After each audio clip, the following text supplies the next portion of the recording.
ڕێڕەوی وەرزش دوای زیاتر لە 2 مانگی فلیجبوون و ڕاگررتنی سەرجەم چالاکیەکان بە تایبەت خولە بەهێزەکانی تۆپی پێ بەهۆی بڵاوبوونەوەی ڤایرۆسی کۆرۆنا لە گەڕانەوەدایە بۆ سەر ڕێچکە ڕاستەکەی. هاندەران و هەوادارانی تۆپی پێ لە سەرجەم وڵاتانی جیهان و بە تایبەت ئەڵمانیا لە چاوەڕوانی ڕۆژی شەممەدان کە بڕیارە یاریەکانی بۆندزلیگا دەست پێ بکاتەوە.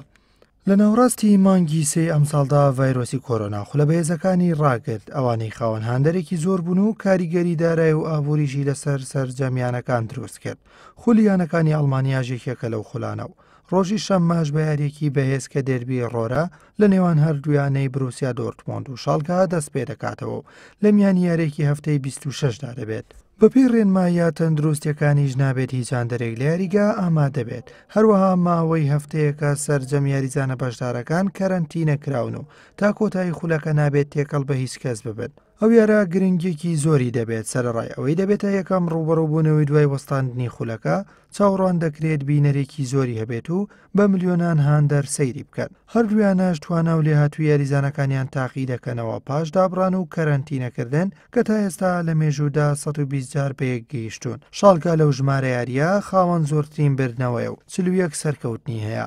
بروسیا دۆرتمۆندیش لە 40 یاری دابراوە بۆ و لە 38 یاریشدا یەکسان بوون. بەڵام دۆرتمۆند زۆرترین گۆڵی تۆمار کردووە کە 193 گۆڵە و شالکەش 186 گۆڵی هەیە. بەر لەو یاریە دۆرتمۆند بە 51 خاڵ لە 16 بردنەوە و 6 یەکسان بوون پلەی دووەمی ڕیزبەندی گرتووە لە بەرامبەردا دووچاری 4 شکست بووەتەوە. شالکەش بارودۆخی باش نییە و پلەی شەشەمی بە 37 خاڵ گرتووە کە لە 9 بردنەوە و 2 یەکسان بوونەوە دووچاری 6 شکستیش بووەتەوە. گەورەترین بردنەوەش بە ناوی شالکە لە مێژووی بۆندزلیگا تۆمار کراوەتەوە کە توانیوێتی بە 10 گۆڵی بێبەرامبەر شکست بە دۆرتمۆند بهێنێت. هەر لە درێژەی یاریەکانی هەفتەی 26دا هەردوویانەی هۆفنهایم و هێرتا بەرلین بەیەک دەگەن. هۆفنهایم بەر لەو یاریە لە پلەی نۆیم دێت بە 35 خاڵ و هێرتا بەرلینیش پلەی 13 بە 28 خاڵ گرتووە. بۆ هۆفنهایم یاریەکە گرنگێکی زۆری دەبێت و تا ڕادەیەک لە پلەکانی پێشەوەی ڕیزبەندی نزیک دەبێتەوە و هەلی بەدەستهێنانی بلیتێکی بەشداریکردن لە خولەکانی ئەوروپای دەبێت. لە درێژەی یاریەکاندا یانی ئۆکسبۆرگ میوانداری فۆلفسبۆرگ دەکات و پادربۆرنیش دەبێتە میوانیانی فۆرتۆنا دۆسڵدۆرف. یانی لایپزیگ کە لە مۆرزە ڕکابرێکی بەهێز دەکات و لە پلەکانی پێشەوەی ڕیزبەندی بووە. لە یاریگەی ڕێدبۆڵ میوانداری یانەی فرایبۆرگ دەکات. لایپزیگ بەر لەو یاریە 50 خاڵیەیە و لە پلەی سێم دێت. بە بردنەوە و لە بەرامبەریشدا شکستیانی دۆرتمۆند جارێکی تر دەچێتەوە پلەی دووەم. یانەی فرایبۆرگیش 36 خاڵی هەیە و لە پلەی هەشتەم جێگیر بووە. هەردوویانەی ئینتراخت فرانکفۆرت و بروسیا مونشنگلادباخ یاریکی تری ئەم هەفتەیە دەکەن. مونشنگلادباخ ئاستێکی بەرز پێشکەش دەکات و خاوەن 49 خاڵە و لە پلەی چوارەم جێگیر بووە و هەوڵی چوونە پلەکانی پێشەوە دەدات بۆ ئەوەی لە بەدەستهێنانی بلیتێکی خولیانە پاڵەوانەکانی ئەوروپا نزیک ببێتەوە.